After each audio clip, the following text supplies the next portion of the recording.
Ça fait plaisir de vous revoir. Le Seigneur va nous bénir.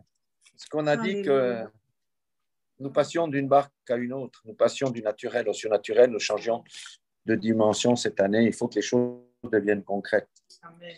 Et aujourd'hui, le Seigneur nous pose une question. Le titre de la prédication s'appelle « Dieu confirme-t-il sa parole dans ta vie ?» Oui, non, parfois, il y a longtemps.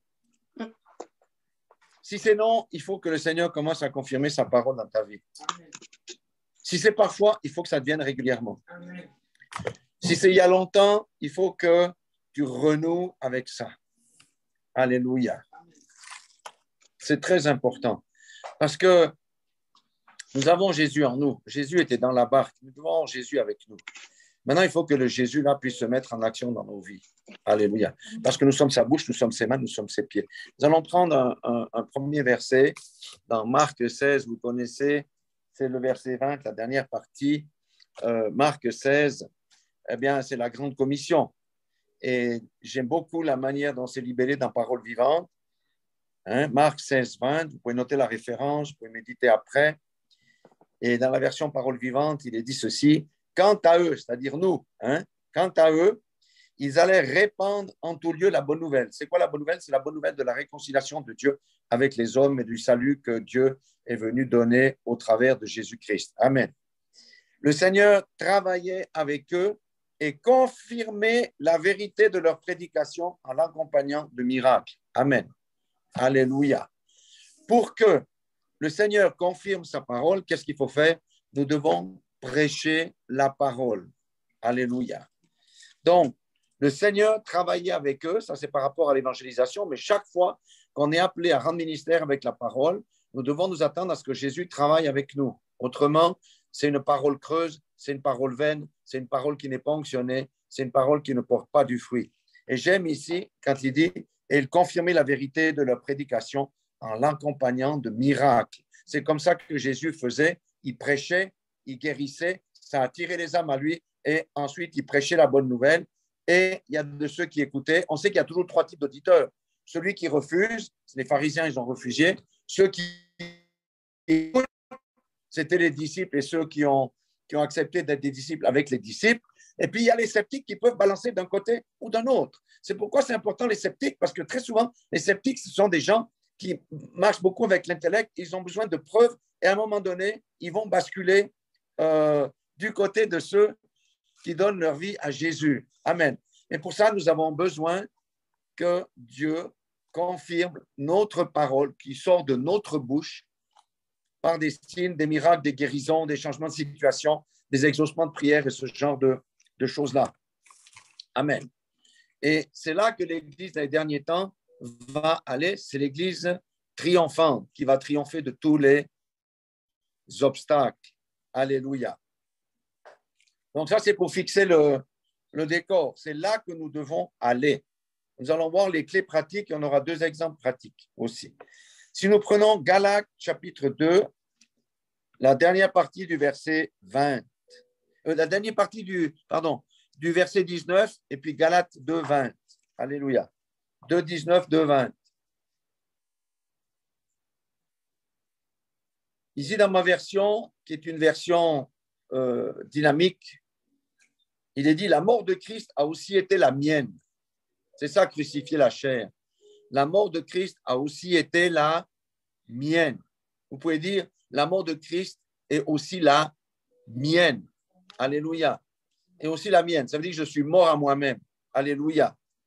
Je reste crucifié avec lui. J'aime cette traduction. Je reste crucifié avec lui. Ça veut dire que je ne donne pas de chance à mon vieil homme de ressurgir. Parce qu'il a été cloué à la croix de Golgotha il y a plus de 2000 ans. Et il dit, et si je continue à vivre, ce n'est plus mon ancien moi qui continue à vivre. Écoutez bien, c'est le Christ vivant qui agit et qui reproduit sa vie en moi. Amen. C'est le Christ vivant. Quand il dit, Paul dit dans les versions secondes, c'est Christ qui vit en moi, c'est bien. Mais ici, il dit, c'est le Christ vivant qui agit et reproduit sa vie en moi. Ça veut dire la même vie qui était en Jésus, la même vie qui était en Paul, doit être la même vie qui est en nous et qu'on doit restituer au monde. Et c'est ça notre témoignage. Alléluia. Vous comprenez un peu le principe. Ces versets-là, c'est pour que notre foi grandisse, parce que ces choses-là sont pour nous. Un troisième verset, c'est en Jean 14, 23.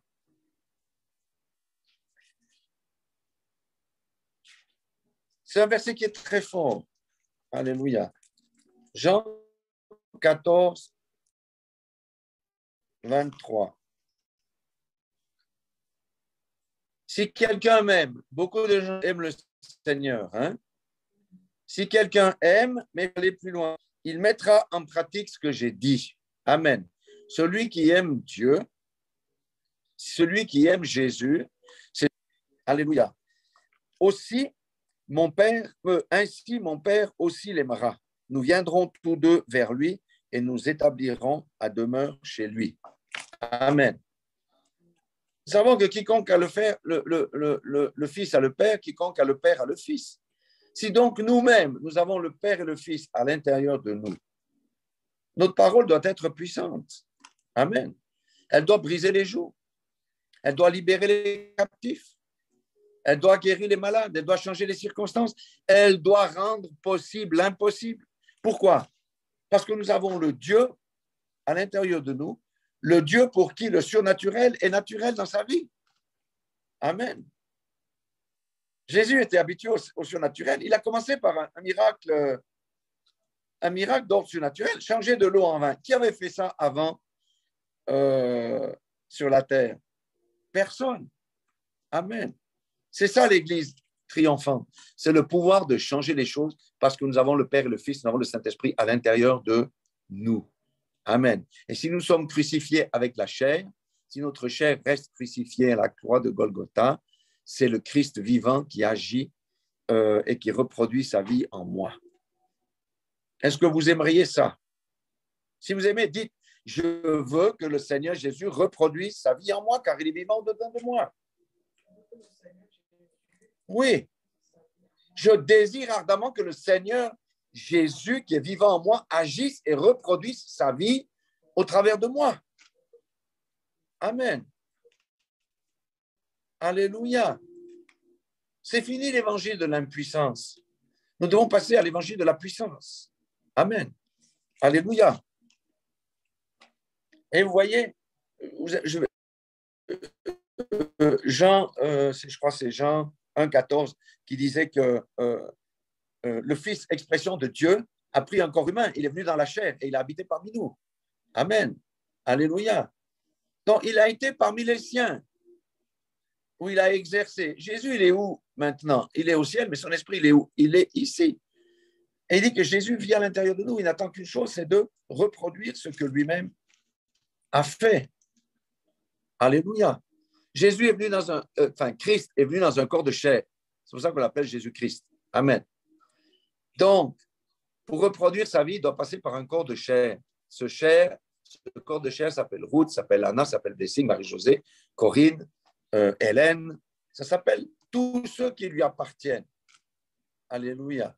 C'est pourquoi nous devons faire la différence par rapport à celui qui ne sert pas à Dieu. Alléluia.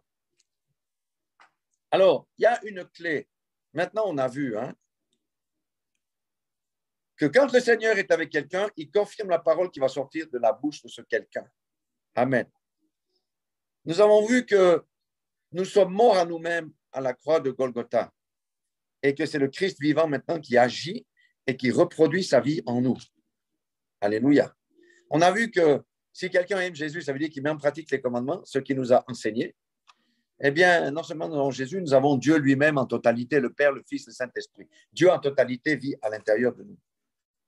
Amen. Maintenant, on doit comprendre une chose. On doit oser prononcer la parole. Et la parole, ce n'est pas la parole de notre intellect, c'est toujours la parole de Dieu. Amen. Ça, c'est notre grand challenge, c'est notre défi. C'est par rapport à une circonstance, par rapport à une maladie, par rapport à je ne sais pas quoi, nous devons oser prononcer la parole. Maintenant, je peux oser prononcer la parole, mais je peux manquer le but. Pourquoi est-ce que quelqu'un peut manquer le but? Parce qu'il doute. Parce qu'il doute. Le doute annule la puissance de la parole de Dieu. Alléluia. Regardez la Matthieu 21, 22. Alors, Matthieu 21, 22 fait suite, bien entendu, à Matthieu 21, 21, où il parle, si vous aviez de la foi comme le petit grain de sénévé, et que vous dites à cette montagne, ôte-toi de là, jette-toi dans la mer, elle le ferait. Pourquoi il avait dit, je viendrai sur le 22, 22 après, pourquoi il avait dit, il dit le grain de sénévé? Parce que c'était une petite graine ridicule. Et qui penserait qu'en semant une petite graine ridicule, ça deviendrait l'arbre, le légume le plus grand de toute la terre? Alléluia. C'est la puissance de la semence, ce que nous semons comme parole. Mais nous devons la semer avec foi. Parce qu'au verset 21-22, il dit, tout ce que vous demanderez avec foi, vous le recevrez. Tout, il n'y a pas de restriction. Tout. Et le tout là, ça nous permet de nous embarquer dans le surnaturel. Rappelez-vous, le Saint-Esprit, la fois, quand j'étais sur la montagne, il m'a demandé d'appeler l'oiseau. Je méditais sur la foi. J'ai appelé avec foi. Et l'oiseau a fini par venir, rester un quart d'heure avec moi. C'était plus grand qu'un aigle. C'était un gypaète, pour dire. C'est la parole de la foi. Nous devons oser prononcer la parole de la foi. Et le doute, c'est la chose qui va tuer le surnaturel dans notre vie. Mais ça ne sera pas notre cas parce que nous allons apprendre ces prochains temps à prononcer la parole de Dieu avec foi. Une fois qu'on a prononcé avec foi, la responsabilité, elle est où? Elle est chez Dieu. Elle n'est plus chez moi. Vous voyez ce que je veux dire? Et Dieu honore sa parole. Pourquoi il honore sa parole? Parce que Jésus est la parole. Jésus est la parole. C'est pour ça que la clé que j'ai fait dans une petite vidéo, la clé, c'est de prier avec la... Tout à l'heure, avec ma femme, on a rendu ministère, on a prié quelqu'un pour annuler des malédictions qui ont été placées sur sa vie et son enfant. Nous avons pris Proverbe 26, 2. On dit que la malédiction sans cause n'a point d'effet et que l'hirondelle s'envole. Alléluia. C'est comme ça qu'on doit travailler. C'est avec la parole de Dieu. Parce qu'il est écrit. Rappelez-vous comment Jésus a combattu le diable. Il est écrit. Il est écrit. Et dans certains évangiles, il est dit, il a été dit. Il a été dit. Il a été dit. L'Écriture dit. L'Écriture dit. Alléluia. Ce ne sont pas nos raisonnements. C'est ce que dit la parole de Dieu. Mais avec foi. Rappelez-vous, Jacques, quand il dit, si quelqu'un manque de sagesse, qu'il le demande à Dieu avec foi sans douter, parce que celui qui doute est semblable aux vagues des mers qui sont ballottées à droite et à gauche. Amen. Une vague de la mer qui va à droite et à gauche n'atteindra jamais son but. Amen. Donc, la foi, c'est la clé de notre affaire ici. Et il a dit, tout ce que vous demanderez avec foi. Ailleurs, il est dit, tout ce que vous demanderez en mon nom. Alléluia. Vous le recevrez. Amen. Même Paul, quand il demandait la prière, ils ont prié avec foi. Mais regardez quand, je crois que c'était Pierre qui était en prison. Pierre était en prison, puis les apôtres, les disciples, ils ont prié pour qu'il soit libéré de la prison. Et le moment où il était libéré de la prison, on est venu leur dire que Pierre a été libéré de la prison. Ils n'ont pas cru. Non, nous devons croire ce que nous prions. Nous devons croire ce que nous disons parce que ce que nous disons vient de la parole de Dieu. Et rappelez-vous une chose, chaque parole produit un effet. Chaque parole a été dite, écrite pour qu'elle produise un effet spécifique. C'est pourquoi la Bible est le livre de la solution qui a une parole pour chaque type de problème. Alléluia. Vous vous rappelez, c'est une parole qu'on aime bien prononcer, c'est Ésaïe 55, 11. Ainsi en est-il de la parole qui sort de ma bouche. Elle ne retourne pas à moi sans effet, sans avoir exécuté ma volonté et accompli mes desseins. Amen. Elle ne retourne pas à moi sans avoir accompli ce pourquoi elle a été envoyée. Amen. Donc, il y a la foi et puis il y a aussi la connaissance de la parole. Normalement, on devrait... Bon, je vais prendre l'exemple d'un plombier. Quand vous faites appel à un plombier, est-ce que le plombier arrive les mains dans les poches chez vous?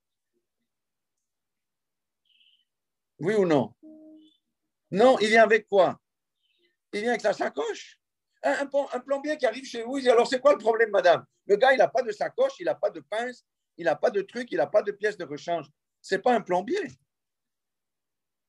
Notre boîte à outils, c'est la parole de Dieu. Notre boîte à outils, c'est la parole de Dieu. C'est pourquoi il est important que nous nous nourrissions de la parole. Quand nous méditons la parole de Dieu, nous mangeons Christ. Alléluia. Puisque Christ est la parole. Alléluia.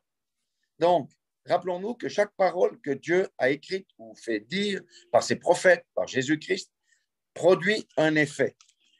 Il y a un effet. Quand vous faites des ricochets au bord du lac, vous prenez une pierre plate, ronde, qui vous envoyez, ça provoque des ricochets. Certaines pierres provoquent de plus grands ricochets, d'autres de plus petits, etc. Mais ça produit un effet. Donc, on a vu, c'est la foi. L'ennemi de la foi, c'est le doute. Le doute tue la foi. Alléluia. C'est pourquoi nous devons être des hommes et des femmes de foi. Lorsqu'on a prononcé une parole, on ne va pas commencer à penser, et puis si ça ne va pas marcher. Si on commence déjà à réfléchir, peut-être que ça ne va pas marcher, c'est sûr que ça ne va pas marcher. Vous voyez ce que je veux dire? Donc, il faut que, lorsque nous prononçons la parole, on reste ferme là-dessus. On reste ferme là-dessus. Alléluia. Le deuxième des choses, aspect que j'aimerais partager avec vous, je n'ai pas beaucoup de versets, je vous rassure, hein, c'est 2 Corinthiens 5, 7. 2 Corinthiens 5, 7.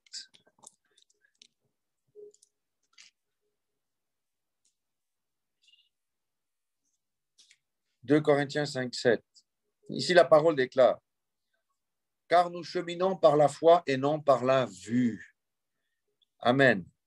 Et nous sommes pleins d'assurance et de confiance. Amen. Nous cheminons par la foi et non par la vue. La vue amène le doute. Amen. Lorsqu'on a prié pour quelqu'un, il dit, mais je ressens toujours les symptômes. C'est la vue.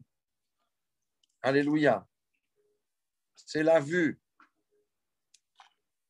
Quand ils étaient dans la barque avec Jésus, vous passez d'une rive à l'autre, hein, pour aller au pays des Génésariens ou Gadaréens, pour délivrer l'homme qui était possédé par une légion. Ça veut dire 5 000 à 6 000 démons. Alléluia. Ils ont été victimes de ça, les disciples. Ils ont vu les vagues. C'était des marins expérimentés et ils n'ont jamais vu une tempête comme ça. Ils ont dit, cette fois-ci, on va couler. C'est foutu. Jésus s'est levé, il a dit, mais homme de peu de foi. Il a étendu la main, la mer s'est calmée, le vent s'est arrêté. Amen. Voyez, la vue alliée au doute, ça tue toute parole qui sort de notre bouche. C'est pourquoi nous ne devons jamais regarder aux circonstances, à ces circonstances-là. Amen. Jamais. Il y a des gens qui ont marché par la foi. Les 3 Hébreux, quand on les a jetés dans la fournaise. Daniel, quand on l'a jeté au lion. Abraham, qui était vieux et âgé. Et Sarah, qui était plus en âge d'avoir des enfants. Ils ont marché par la foi. Amen. Josaphat aussi. Quand Josaphat a vu l'armée de plus d'1 million d'Amalécites et de tous les autres des Ammonites là qui étaient levés contre le camp, mais il s'est mis à genoux tout de suite. Ils ont prié. Le Seigneur a dit, reste tranquille, petit roi Josaphat. Tu n'auras même rien à faire. Si Josaphat dit, non, mais comment est-ce que je préfère faire fuir parce que je ne suis pas sûr que tu vas agir. Non. Il a dit, le Seigneur a dit par son prophète, donc je vais contempler. Amen. Les guerriers des temps de la fin, les Févazénas, les sentinelles des nations, c'est par la vue, c'est par la foi et non par la vue. Nous devons être aveugles par rapport aux choses que nous voyons. Amen. C'est l'équivalent de marcher par l'esprit et non par la chair. Alléluia. J'ai bien aimé, je crois qu'il y a Corinne qui avait donné un témoignage un de ces dimanches, ou je ne sais pas à quelle occasion, que le médecin a dit, oui, vous avez une grosseur, ou je ne sais pas quoi. Elle a dit, je refuse ça. Et quand elle était faire les IRM, qu'est-ce qui s'est passé? Il n'y avait rien du tout. Il y a des gens qui disent, ah, le médecin, il a vu la grosseur sur l'IRM, je suis foutu.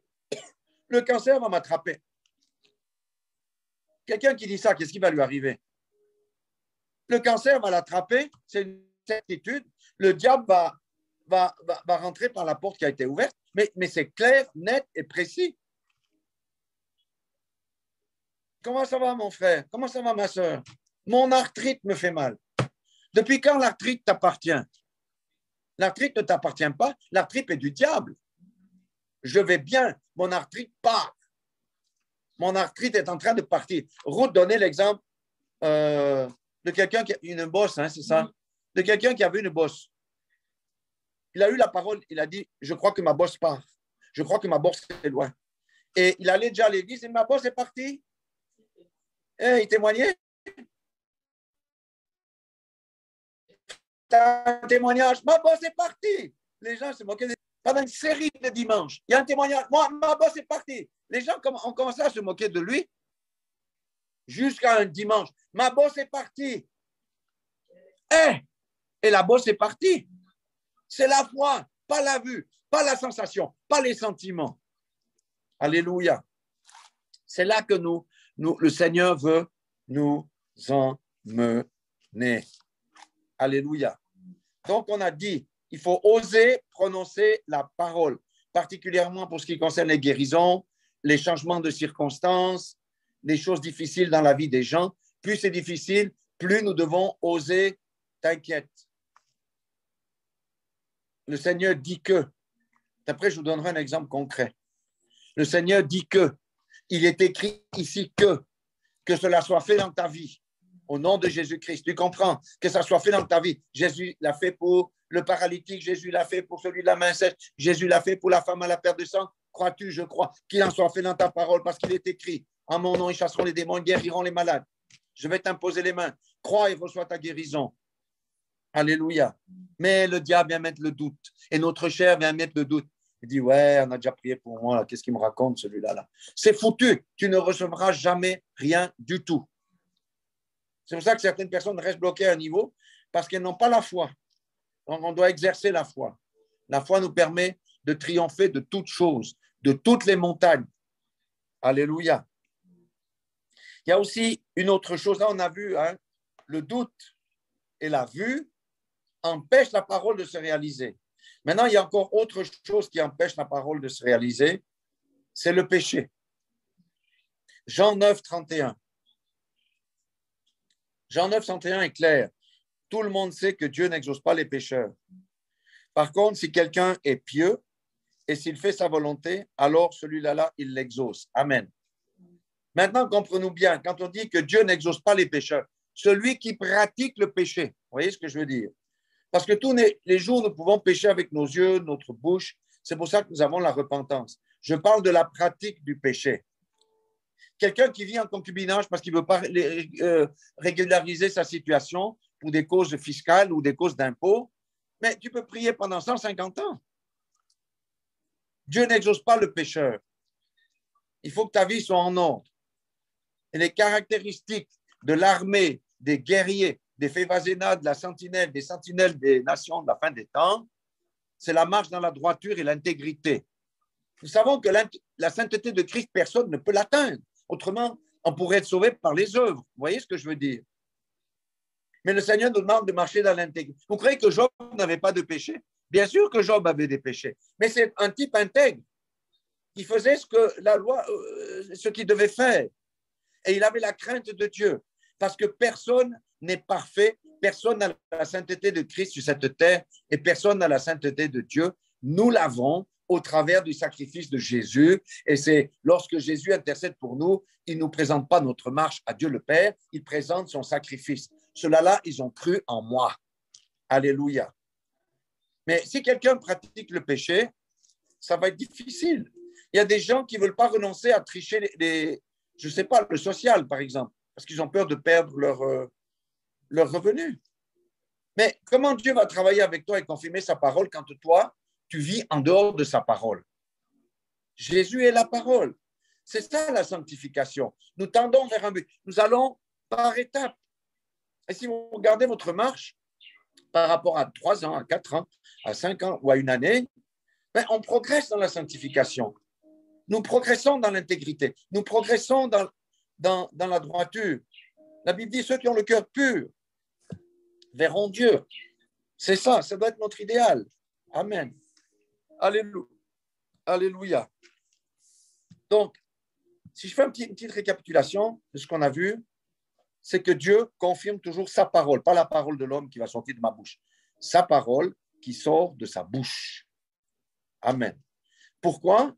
Parce que Jésus-Christ vit à l'intérieur de nous, parce que nous l'aimons et nous mettons en pratique ses commandements, et nous avons le Père et le Fils qui sont en train de dîner chez nous, ils ont notre demeure chez nous, dans la forme du Saint-Esprit.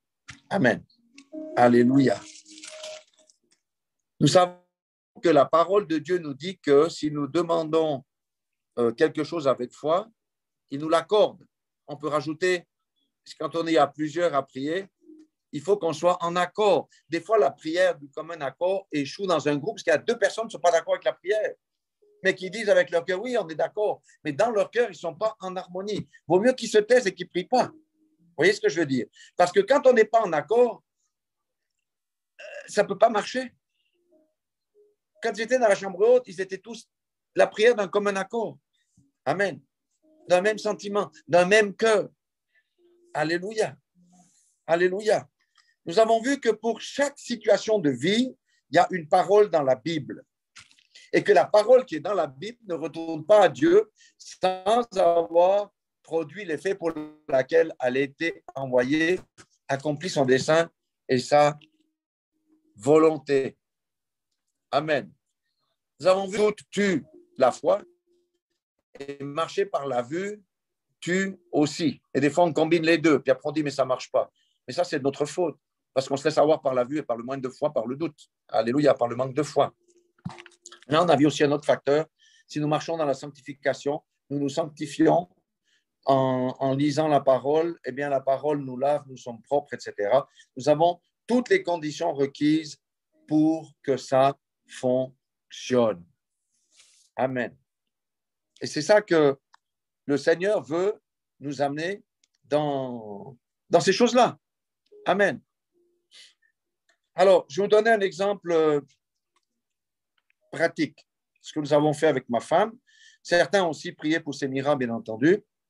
Vous savez que Sémira avait son examen de permis de conduire le 13 novembre à 10 heures. Non, le 13 janvier, pardon, à 10 heures. Et vous savez que c'était son dernier essai puisqu'elle avait échoué 2 fois.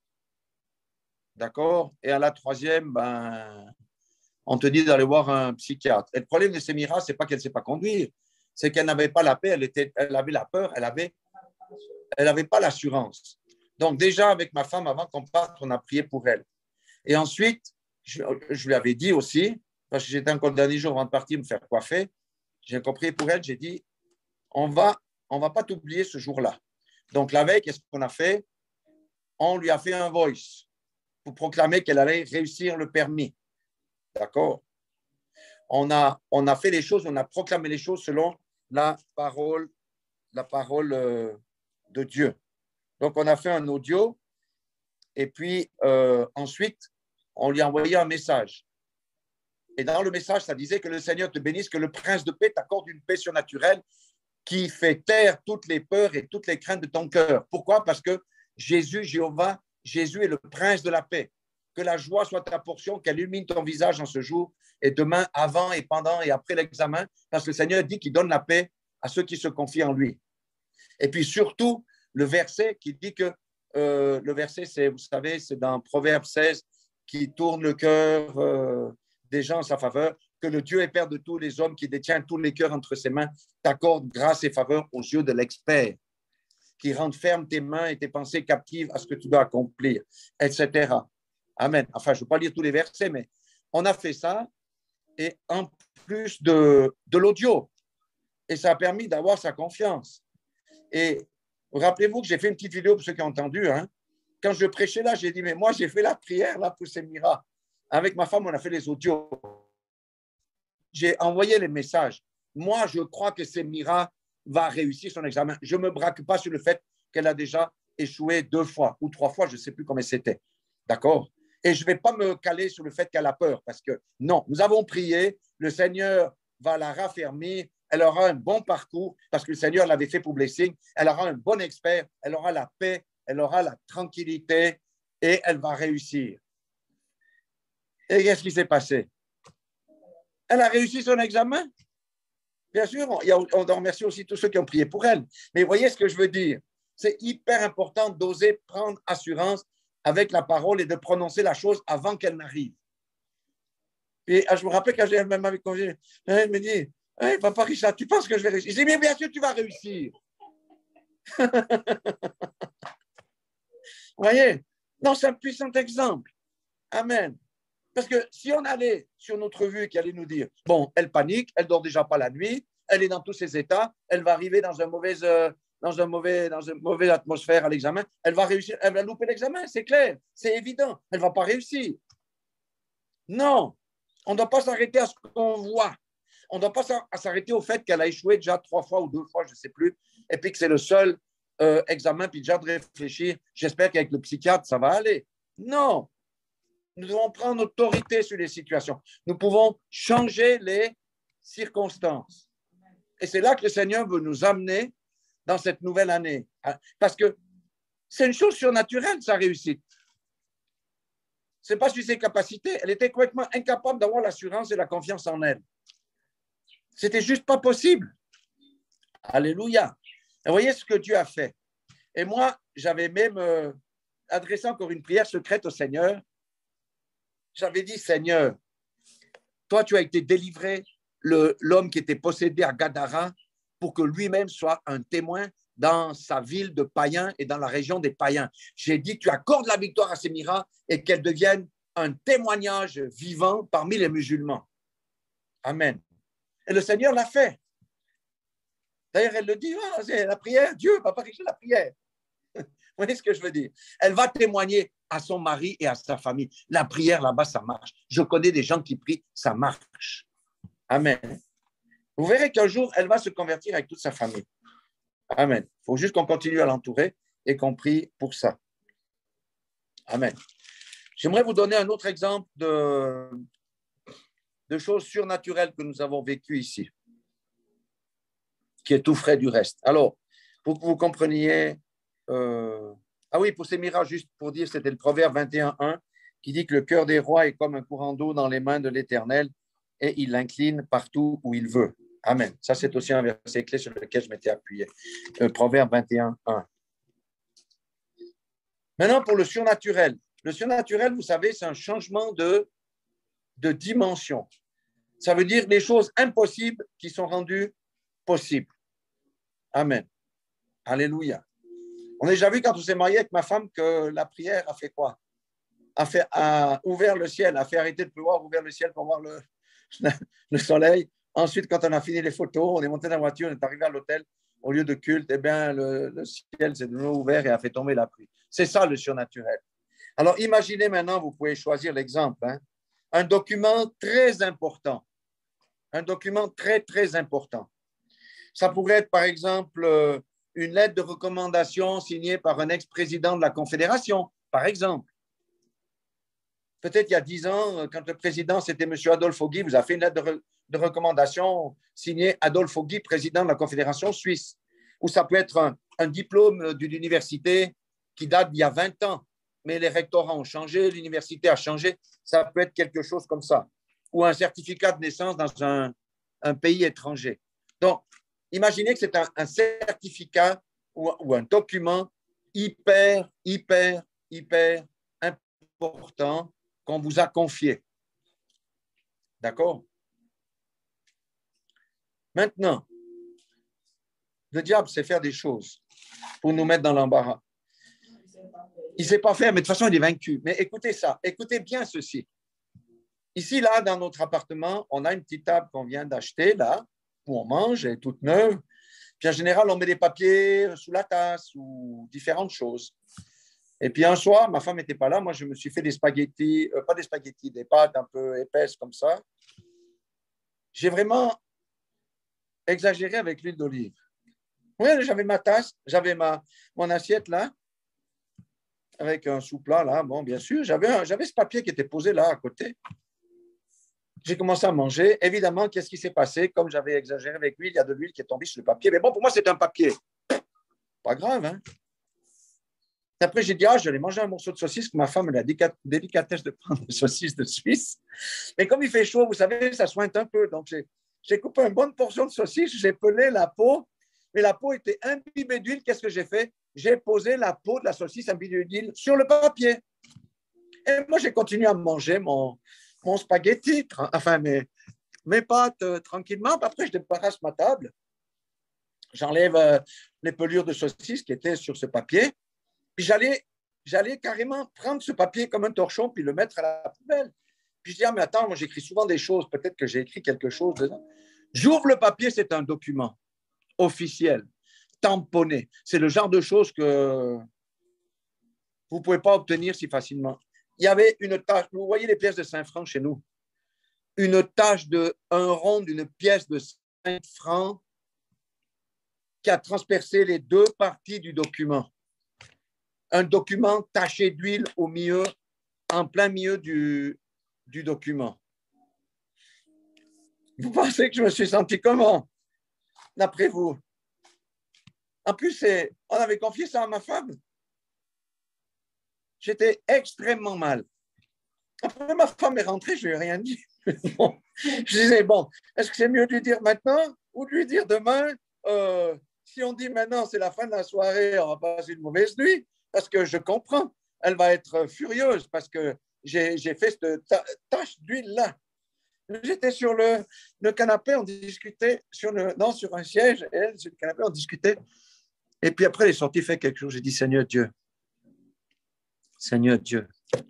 toi, tu as fendu la mer. Tu es celui qui a fendu la mer.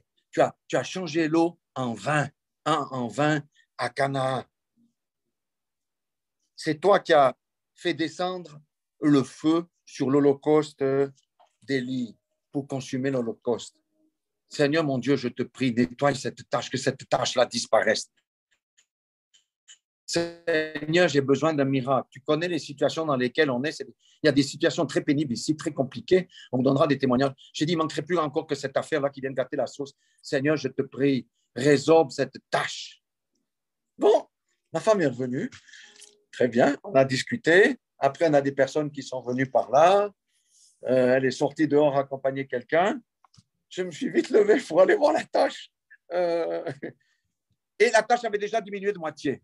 La tâche avait déjà diminué de moitié. J'ai dit merci Seigneur, merci Seigneur, merci Seigneur. La tâche était en train de se résorber. Après une demi-heure, la tâche avait complètement disparu. Plus de tâche, une tâche d'huile, une tâche de graisse qui perforait le document sur les deux parties de la taille d'une pièce de 5 francs. Vous imaginez un peu la chose ou bien? C'est surnaturel. C'est du surnaturel. Mais j'ai toujours rien dit à ma femme. Par contre, le lendemain matin, je lui ai dit, tu sais, il faut qu'on prie sur ce document. Parce qu'il y a quelque chose de bizarre.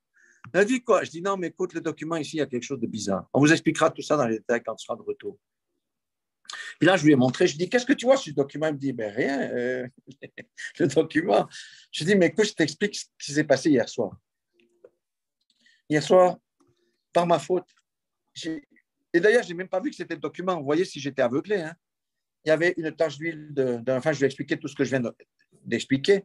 Aujourd'hui, la tache a disparu. Il y a quelque chose. Eh bien, vous savez quoi?